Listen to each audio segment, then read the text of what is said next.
What if the biggest danger to an NFL quarterback wasn't the defense lining up across from him, but the teammate standing right beside him? Because that's the question exploding across the league right now, and it all leads back to Cleveland. At first, it looked like just another rough stretch. A young quarterback under pressure, a struggling offense, fans complaining about protection like they always do. But then people started slowing the tape down, frame by frame, play by play. And once they did, the conversation changed completely. This wasn't just bad blocking. This looked intentional. Cleveland's offense didn't collapse overnight. It was a slow burn, missed pickups, clean rushers. Defenders getting through untouched on plays that should have been routine. And every week, the hits on Shedeur Sanders kept stacking up. Early pressure, free runners, zero help. Fans started asking the uncomfortable question no one ever wants to ask. How does an NFL offensive line miss this badly, this often? And then the clips hit social media. Former quarterbacks, offensive line coaches, and film analysts started breaking things down publicly. Not casually, not politely. They were genuinely confused because what they were seeing didn't line up with anything they'd learned about professional football. Chase Daniel was one of the first voices that really shifted the conversation. After studying the film, he didn't sugarcoat it. He said the Browns didn't help their quarterback at all. And that was being generous. Because once he showed the plays, it was hard to unsee. One snap in particular became the center of the storm. The clip went viral almost instantly. Cleveland drops back to pass. The pocket should be solid. And then you see it. Offensive lineman number 72, blocking nobody. No defender in front of him. No stunt to pass off. No delayed blitzer. He's just standing there, completely still. Staring straight at Shedeur Sanders as defenders close in. The question exploded everywhere at once. Who is he blocking? What is he waiting for? Why isn't he helping anyone? This wasn't a split-second mistake. It wasn't confusion. The play lasts long enough for him to adjust, redirect, or help a teammate. He does none of it. He just watches, and the hit comes.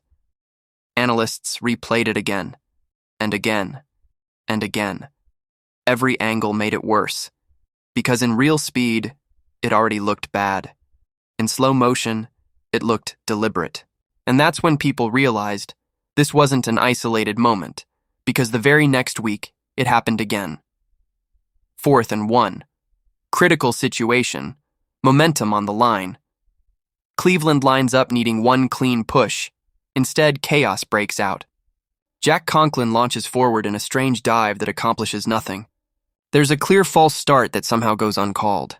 And then your eyes land on Joel Bitonio, a veteran, a leader, a player who's been trusted for years. He falls, not driven back, not overpowered. He just goes down, untouched.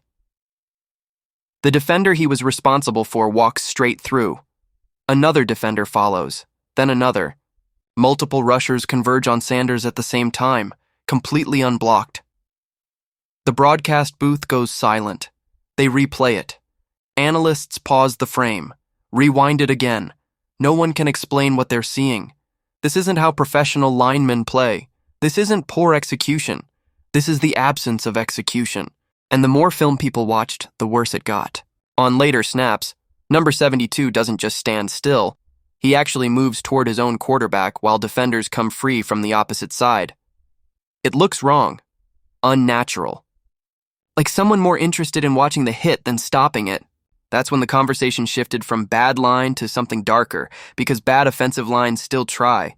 They get beat. They lose leverage. They make technical mistakes. But they don't just stop. And then came the press conference. The Browns' offensive line coach steps up and showers Joel Bitonio with praise, calls his play outstanding, says if he doesn't make the Pro Bowl, people aren't watching closely enough, talks about toughness, leadership, consistency, and everyone watching at home had the same reaction. Are we watching the same tape? Because the film shows a veteran collapsing on crucial downs, missing assignments, leaving defenders completely untouched. And yet the coaching staff is publicly defending him like nothing's wrong. That only fueled speculation.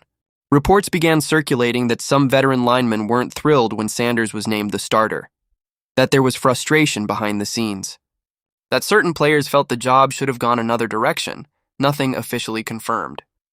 But when you line those reports up next to the tape, the timing raises eyebrows. Was this resentment? Was it protest? Or was it something even worse? Veterans deciding they didn't want this quarterback and letting the film tell that story. Because right now, that's the question swirling around the Cleveland Browns. And it's one that has fans, analysts, and former NFL players staring at game film in complete disbelief. This isn't about missed assignments. It's not about a bad matchup.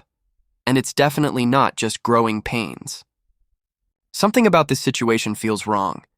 And once you see the clips everyone's talking about, it's impossible to unsee them. It started quietly. Just frustration at first. Browns fans watching their rookie quarterback shatter Sanders take hit after hit while the offense stalled out. Pressure coming instantly, pockets collapsing before roots even had a chance to develop. At first, people blamed the usual things: bad communication, injuries, scheme issues. But as the weeks went on, the breakdowns didn't just continue, they got stranger. Fans began clipping individual plays, posting them online, slowing them down frame by frame. And what they thought they were seeing sparked a firestorm. Linemen standing still, players falling without contact, defenders running through untouched lanes like they were invited in. And suddenly the conversation shifted from bad blocking to something far more uncomfortable. That's when analysts got involved. Former NFL quarterbacks and offensive line specialists started reviewing the tape, not casually, but seriously. The Browns, in his words, didn't help Shedeur at all. And once he walked through the footage, it became clear just how generous that phrasing was. These weren't complex blitzes. These weren't exotic defensive looks. These were basic pass rush concepts that NFL linemen are expected to handle in their sleep. Yet again and again, the protection wasn't just failing, it was disappearing. Then came the play that changed everything. The clip that exploded across social media featured Browns lineman number 72. On the snap, he doesn't engage a defender. He doesn't slide. He doesn't chip. He doesn't help a teammate. He just stands there, completely still, facing the quarterback, watching as pressure collapses and Sanders gets hit. The question fans kept asking was simple and terrifying. Who was he blocking? There was no defender in front of him, no stunt to pass off, no delayed blitzer. Just open space, and a quarterback about to take another shot. Analysts replayed it over and over, trying to find a football explanation. Missed assignment? Communication error? But nothing lined up. At the NFL level, linemen don't freeze like that, not without reason, and that was just the beginning. A few games later, another moment sent shockwaves through the league. 4th and 1. Crucial situation. The kind of play every veteran knows decides momentum, and somehow it turned into chaos. One lineman launched forward in a strange dive that accomplished nothing. Another fell to the turf without being touched. Multiple defenders burst through